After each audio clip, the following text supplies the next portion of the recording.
Hey everybody, this is Tori, and so today I'm going to be teaching this third grade class how to use an MDI properly, and we're going to learn several things. First, we're going to learn what is an MDI.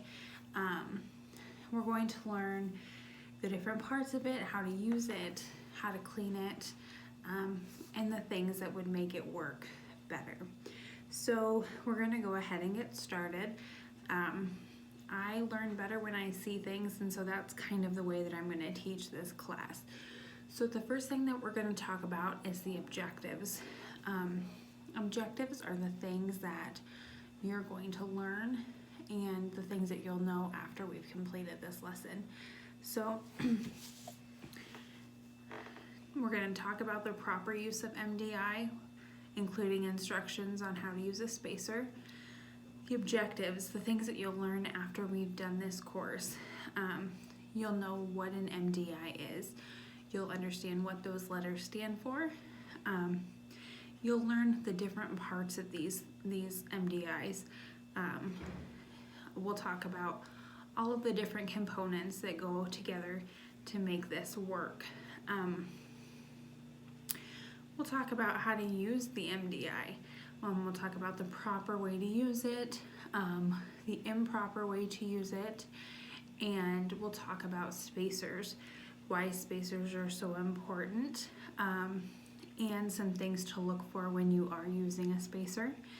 And then the last thing that we'll talk about is the most important part of the cleaning and the storage.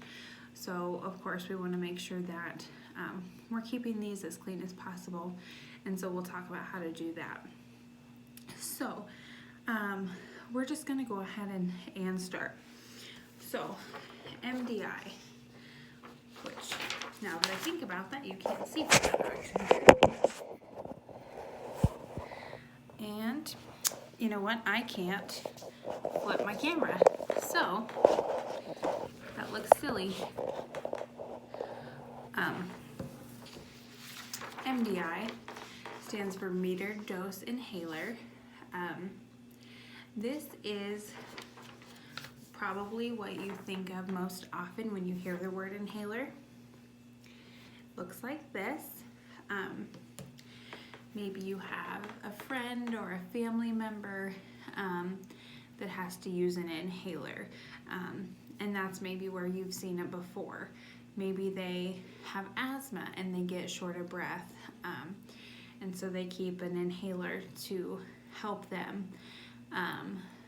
Maybe they have a little bit of swelling in those airways and they need something to help reduce that swelling to get the air in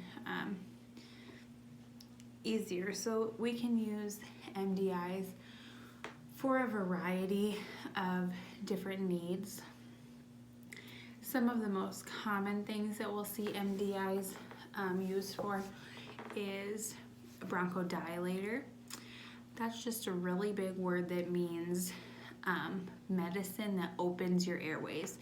So when you're sick and you maybe have asthma and your airways get really tight, really tight, and it's hard, like a straw. It's hard to blow air in and out if you have a little straw. So what this bronchodilator does, it's this big word, it goes in there and it just helps relax those airways and it opens them up so they have a bigger pathway for the air to get through. And that's what's helping you or your family member or any patient breathe more easily. Another type of medication that we see a lot of times in an inhaler that looks like this is what we call a corticosteroid. So what a corticosteroid does is that sometimes we get inflammation, and that's just a fancy word for swelling. Swelling can happen on your body, but it can also happen in those airways. And so when you have swelling in your airways, it's going to make it hard for you to get air in and out. And sometimes you're going to even have wheezing and things like that you can hear because those airways are swollen. So with these steroids, what they're going to do is they're going to help reduce that swelling, limit that swelling, so that the air can get in and out more easily. And so anytime we do have to use a steroid, it's really important that you rinse your mouth out and then spit that out. If you don't do that, you can get a buildup of medicine in your tongue and in your mouth, and that actually will cause painful sores, and we call that thrush. And so in order to help reduce that complication, if you just make sure that you're rinsing and cleaning out your mouth after you use this medication, it will really help reduce your chances of getting those painful sores in your mouth. So that's kind of what an MDI is. So we'll just look at the components of the MDI. So I kind of drew a little picture. So we have a couple of different parts. We have the canister that sits inside the actuator. That is what has your medicine in it. And medicine that's in these type of devices is mixed with a propellant. When you think of propellant, I think one of the easiest ways to understand what that is if you think about when your mom's in the bathroom and she's hairspraying her hair in the morning, and you can see this kind of cloud around her.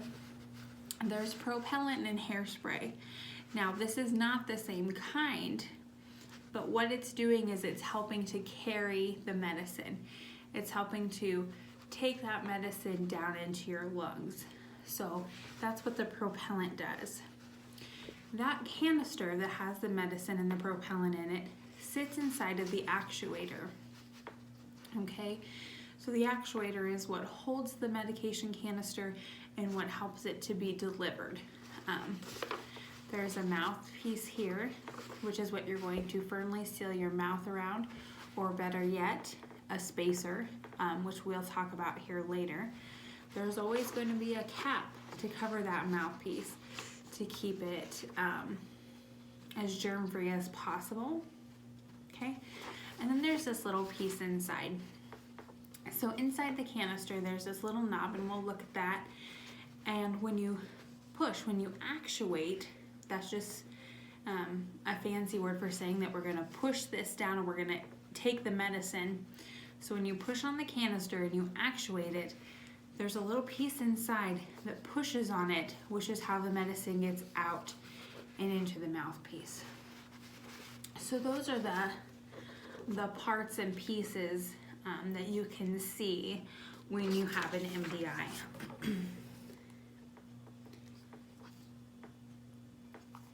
So right here we have an MDI. This particular one is a corticosteroid. So as you can see, we have this top piece that's sitting in here. This is our canister.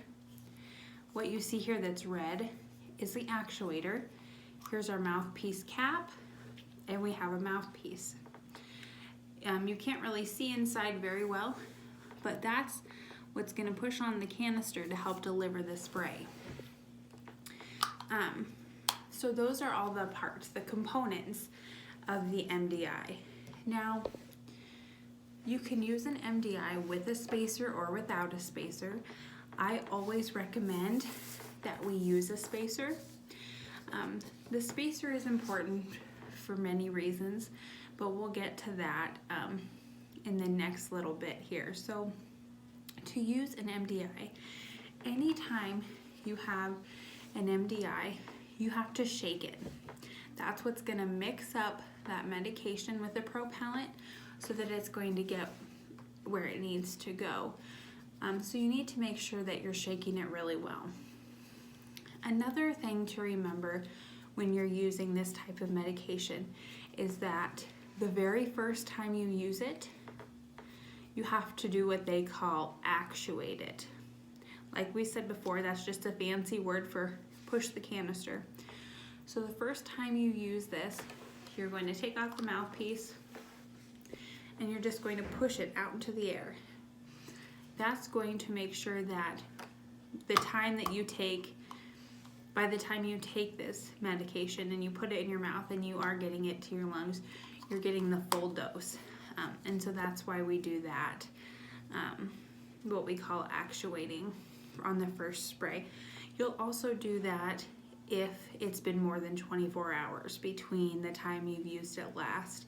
For people that use what we call a rescue inhaler, that's something that they need to do because generally they don't use that every day.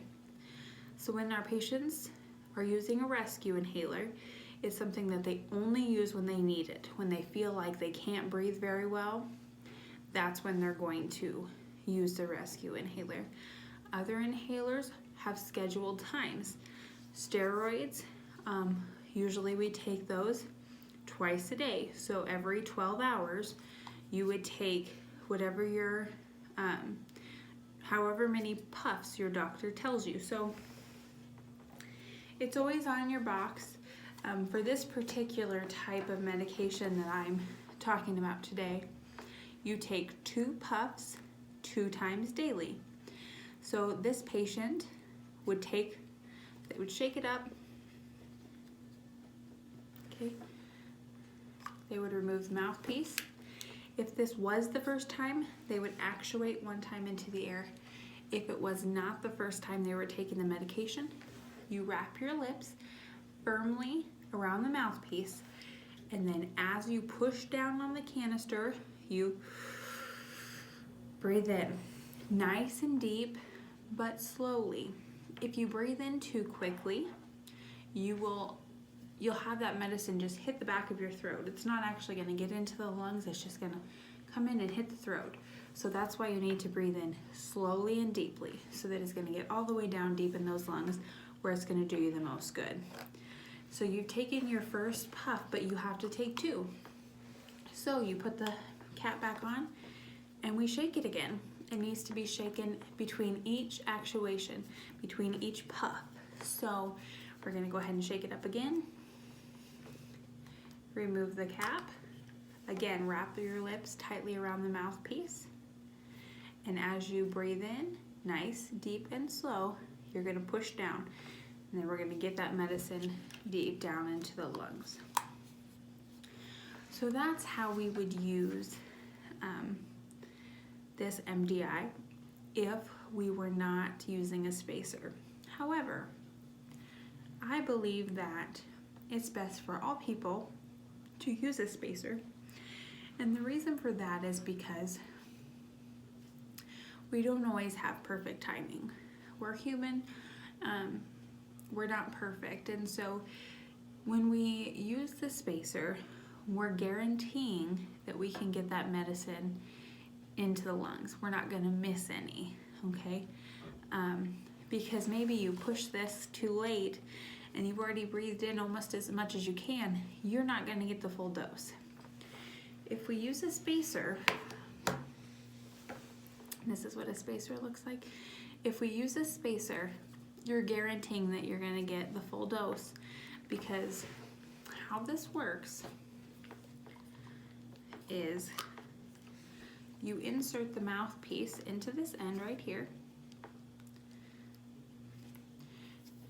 and then these have their own mouthpiece, which can be removed. So when you actuate, when you spray, when you push down, you're spraying this, it's going into the chamber, and the only way out is through the mouthpiece. And your mouth is already on here, the cap is off, your mouth is on there, it's sealed, and you're taking that nice slow deep breath in. So the medicine's in the chamber, and all you have to do is breathe it in. But still, if you have to take 2 puffs, you still need to shake it between each. But you can do that. You can close your mouthpiece back up. You can shake it in here with the spacer on. That's fine. And then you just remove the mouthpiece, seal your lips tightly around this mouthpiece here. You're going to push down, and then again, that medicine is going into the chamber, and you're going to be able to get that full dose. And that's why I really would recommend that you use a spacer anytime you're going to use an MDI. It's just helping you to get the full dose of medication. And there are some tricks to using a spacer. Another reason that I like the spacers and that I recommend that people use them is because it's going to tell you if you're breathing correctly. By that, what I mean is, like I said before, sometimes we breathe in too quickly and it just hits the back of the throat. That medicine's not getting deep down into the lungs where it needs to be. And if it's just hitting your throat, it's not doing you any good. If we're going to be using medications, we need the medications to do the job that they're intended for. And so when you use a spacer, if you breathe in too quickly, you're going to hear this noise that sounds to me like a train whistle, and it's loud. And if you hear that sound when you're using a spacer on your MDI, that's your signal. And you know that you've breathed in too quickly and that medicine still hit your throat. So,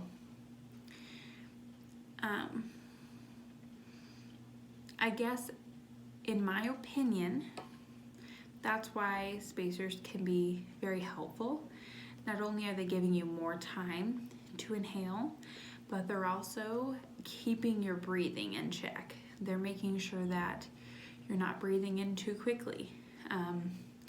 That way the medicine's getting all the way down into the lungs where it needs to be, and you're getting the most good. And that's part of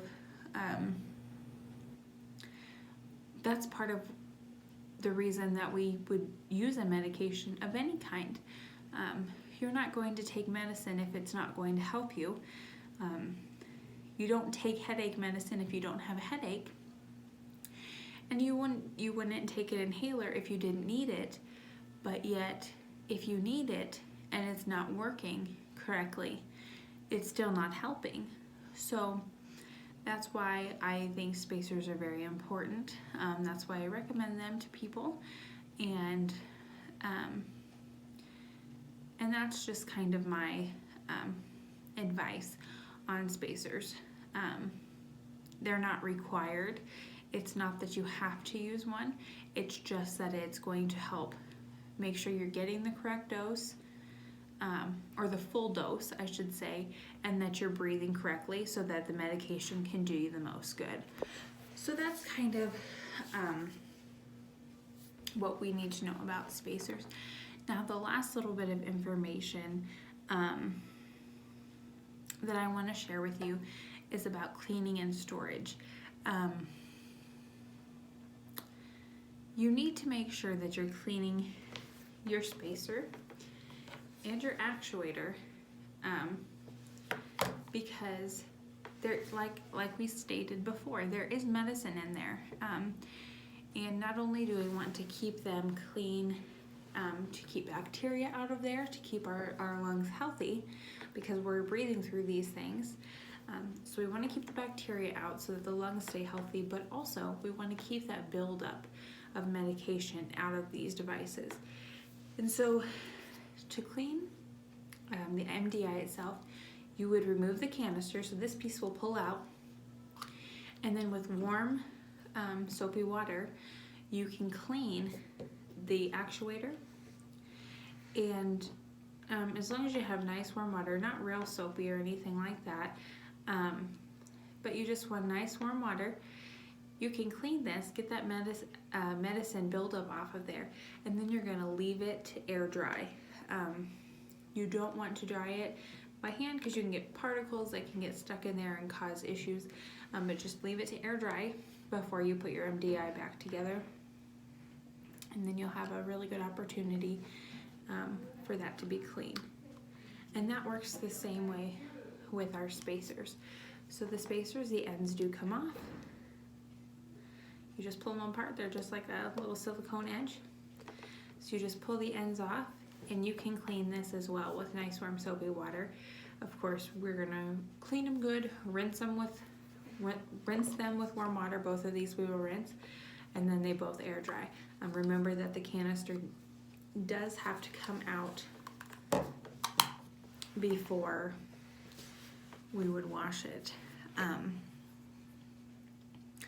And then the last thing is storage. You want to make sure that both your MDI and your spacer are being stored in a nice, cool, dry area. The canister on the MDI is usually a little aluminum canister with pressurized contents with medicine and propellant in there. That's not something that likes real hot or real cold weather. So just a nice room temperature dry space is best for keeping them. And I would recommend keeping it in the box that it comes in from your doctor, from the pharmacy. That way you know how many puffs you need, how many times you need to take it. That box and that label are just giving you information on the best way to, and that's the best way to remember how many times a day you're taking it, how many puffs you need. And then that box also always comes with a little insert, and it will tell you the things, a lot of the things that I've just said. It'll help you remember some of the instructions and things like that. So it's always important to keep that box, and that's where I would suggest you would store your medicine in the MDI. Your spacer can be stored, on a shelf in a nice plastic bag as long as it's dry. We don't want it to have any condensation or moisture buildup and have it get moldy or anything like that. So you definitely want to keep both of these things dry, and then you can store them after they're nice and completely air dry. So that's kind of what's going to wrap up my presentation today. So today we talked about what an MDI is. So you should all know what MDI is and what those letters stand for. We talked about how to use an MDI, the important points: actuating on the first time, shaking it before each dose. So you should be familiar with how to use the MDI. Also, we talked about spacers, and I shared with you why I think spacers are important, and the proper way to store and clean MDIs and spacers. I hope that you found this video to be educational, and I thank you for listening.